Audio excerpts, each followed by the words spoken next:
झापामा धान रोपाई तीव्र गतिमा भइरहेको छ, तर किसानले समयमै रासायनिक मल नपाउँदा उत्पादन घट्ने चिन्ता बढेर गएको छ।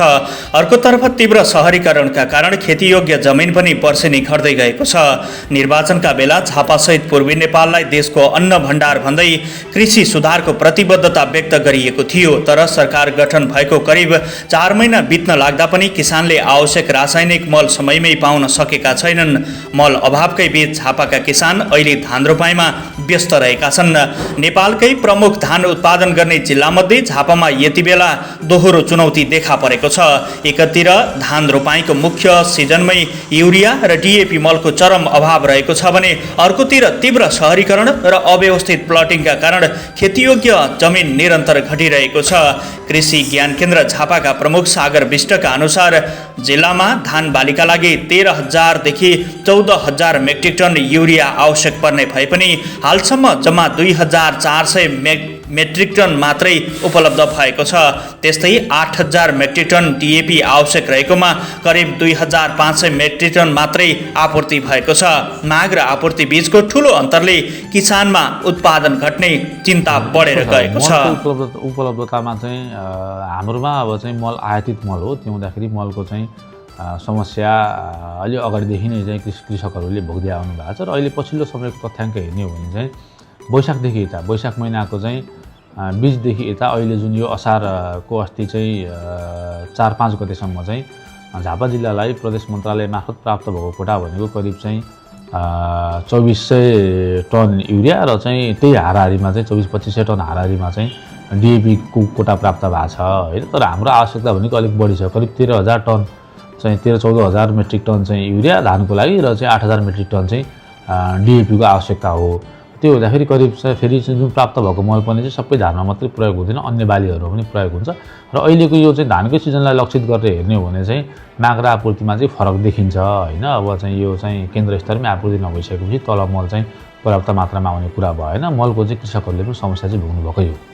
यो समस्या झापामा मात्र सीमित छैन, देशभर नै धान रोपाईका बेला रासायनिक मलको अभाव देखिएको छ।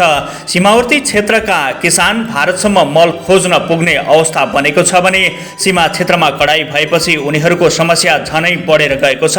किसानले पटक पटक सरकारको ध्यानाकर्षण गराए पनि ठोस समाधान नआएको गुनासो गरेका छन्।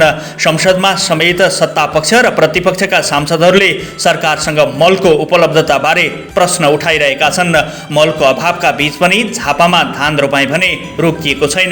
कृषि ज्ञान केन्द्रका अनुसार हालसम्म जिल्लाको 61.8% क्षेत्रमा धान रोपाई सम्पन्न भइसकेको छ, तर समयमै पर्याप्त मल नपाए उत्पादनमा प्रत्यक्ष असर पर्ने किसानहरूले बताएका छन्। कृषि ज्ञान केन्द्रले साल ट्रेडिङ कर्पोरेसन, कृषि सामग्री कम्पनी लिमिटेड र सहकारी संस्थासँग निरन्तर समन्वय भइरहेको जनाएको छ। मल आउने बित्तिकै किसानसम्म पुर्याउने व्यवस्था मिलाइएको ज्ञान केन्द्रले जनाएको छ। साथै परम्परागत रोपाईसँगै झापाका विभिन्न स्थानमा परीक्षणका रूपमा मेसिनबाट धान रोप्ने कार्य समेत सुरु गरिएको कृषि ज्ञान केन्द्रले जानकारी दिएको छ। पछिल्लो समय हामी चाहिँ विशेष गरी प्रविधि कृषिमा चाहिँ किसानहरूले अपनाउनु पर्ने प्रविधिलाई चाहिँ किसान समक्ष पुर्याउने, प्रसार गर्ने, नयाँ प्रविधिहरू चाहिँ कृषकहरूको खेतबारीमा परीक्षण गर्ने र यान्त्रिकीकरणमा कृषकहरूलाई उन्नत प्रविधि सिकाउने काम गर्दैछौँ। यसैबीच झापामा खेतीयोग्य जमिन तीव्र रूपमा घट्दै गएको तथ्याङ्कले देखाएको छ। 10 वर्ष अगाडि 87,500 हेक्टर क्षेत्रफलमा हुने धान खेती अहिले घटेर 75,459 हेक्टरमा सीमित भएको छ। अर्थात् एक दशकमा झापाले करिब 12,000 हेक्टर धान खेती योग्य जमिन गुमाइसकेको छ। कृषि ज्ञान केन्द्रका अनुसार अव्यवस्थित कित्ताकाट, तीव्र शहरीकरण, आवास विस्तार र औद्योगिक प्रयोजनका लागि खेतीयोग्य जमिन प्रयोग गरिनु यसको मुख्य कारण रहेको छ। उत्पादनशील जमिन घट्दै जाँदा आगामी वर्षमा खाद्यान्न उत्पादनमा अझ ठूलो दबाव पर्ने चेतावनी कृषि विज्ञहरूले दिएका छन्। करिब चाहिँ यो 10 वर्षको अवधिमा हेर्ने हो भने हाम्रो 87,500 हेक्टर चाहिँ क्षेत्रफल चाहिँ धान खेती हुने क्षेत्रफल हो 10 वर्ष अगाडिको तथ्याङ्कसम्म।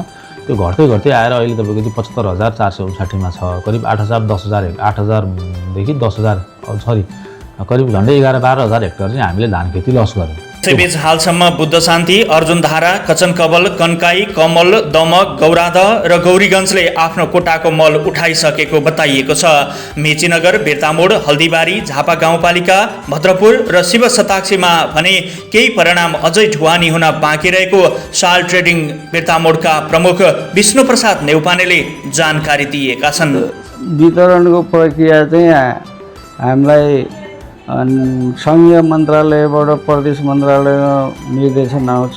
प्रदेशबाट चाहिँ प्रत्येक पालिकामा को लागि कोटा वितरण के अरे छुट्याइन्छ। त्यहाँबाट छुट्टै अनुसार प्रदेशको निर्देशन अनुसार हामी कहाँ कोटा आउँछ। सोही अनुसार हामीले पालिकालाई सिफारिस गरेर पठाउँछौँ र पालिकाले सहकारी र फर्म मार्फत हामी कहाँ नियुक्ति भएका विक्रेता डिलरहरूलाई कोटा छुट्याइदिनुहुन्छ।